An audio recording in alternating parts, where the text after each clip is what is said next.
This is my audience.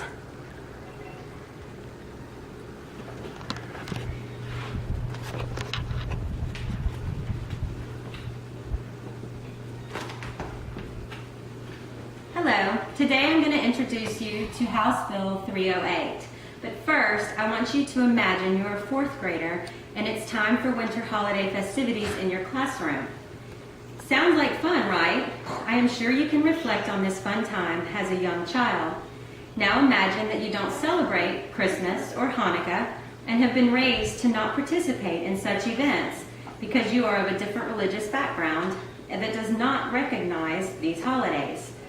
Other classmates are celebrating and decorating around you in the classroom with religious symbols relating to this time of year. Do you quietly sit at your desk or do you participate? This time of awkwardness for a fourth grader is allowed because House Bill 308 in Texas was passed in the last legislative session. As a parent to a school-aged child and a future teacher, I have become very interested in House Bill 308 and the information related to it.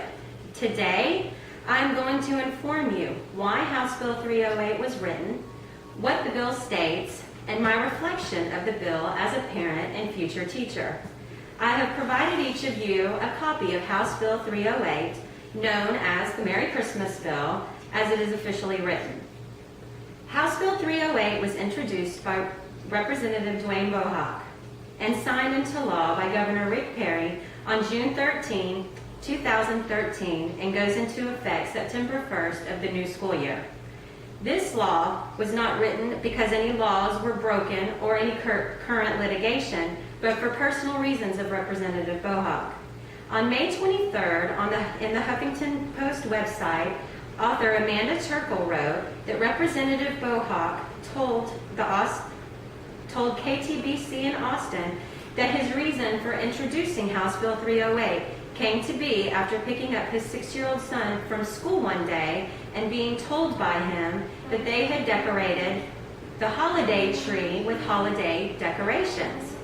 In this same article, Bohawk was quoted as saying, "I was flabbergasted and a little bit upset that we can't call a federal holiday by its name. On June 14th, on the CNS news site, Susan Jones wrote that another reason Representative Bohawk felt it necessary to write House Bill 308 is when he found out that school districts and teachers at his son's school felt pressured by political correctness to change the way to address the holiday greetings and activities in their classroom. However, on the My Fox Austin website on May 20th, Linda Bridges, the president of the Texas branch of the American Federation for Teachers, seemed to be in question as to why this bill was introduced by saying, "I think I can honestly say I have never had a question from a teacher about what they can and cannot do around the holiday seasons." House Bill 308 is a very short bill. You can see on your handout of the bill that it specifically recognizes traditional winter celebrations only. As you can also see on the handout, the intention of House Bill 308 is very simple. Schools can now teach about traditional winter celebrations, decorate for traditional winter celebrations, use correct terminology, and no one will get sued, as long as there is more than one symbol, religious or secular, and does not encourage adherence to one religious belief. My question is, what are we calling a traditional winter holiday or celebration? There are many. It just depends on who you are and what you celebrate, if anything at all. On June 13th, the day of the signing of the bill, Dallas local CBS 11 website reported Governor Rick Perry said that people of faith often feel they cannot express that faith publicly, and the intention of the bill was to ensure that people of all faiths are free to use traditional holiday greetings, scenes, and symbols in schools' property. Again, I ask, what are traditional holiday greetings and symbols? Now that you know why the bill was written and what it is supposed to do, I will give you my reflection of House Bill 308 as a parent and future teacher. From a parent's point of view, I did not give much thought to this new law at first. However, after thinking about the bill for a while, I wonder what my children will now learn about traditional winter holidays, especially if it is from a religious point of view, outside of school's curriculum. I will wonder, what does my child's teacher know about these traditional religions and the celebrations that go along with them, and will it be unbiased? Are the teachers knowledgeable of this information, and what makes them knowledgeable of this information? As a future teacher, I am for House Bill 308, as it will protect me legally from students should a student be offended by my decorating of a holiday greeting, holiday decorations in my classroom, or with holiday greetings, if I choose to do so and follow the law accordingly. In my studies to become a teacher, I have learned consistently in every education course I have had that meeting the individual needs of each student is of the utmost importance. I feel this bill contradicts this, and that it is saying there only has to be at least 2 religious symbols on display in my classroom and call it correct. Our communities and societies as a whole has become quite diverse, and how would I know what and how each of my students celebrate during the holiday season?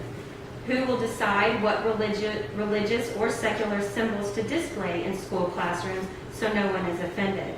What holiday greeting is going to be appropriate for each individual student?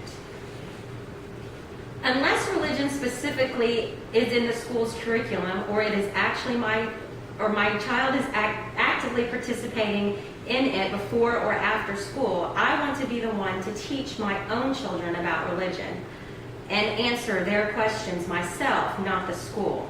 I hope in the future legislature will concentrate more on curriculum and how I can better educate my students, and concentrate less on how I can appropriately and legally decorate and celebrate holidays in my classroom. Legislatures should now worry about educating teachers on how to answer curious students' questions about religion and winter celebrations.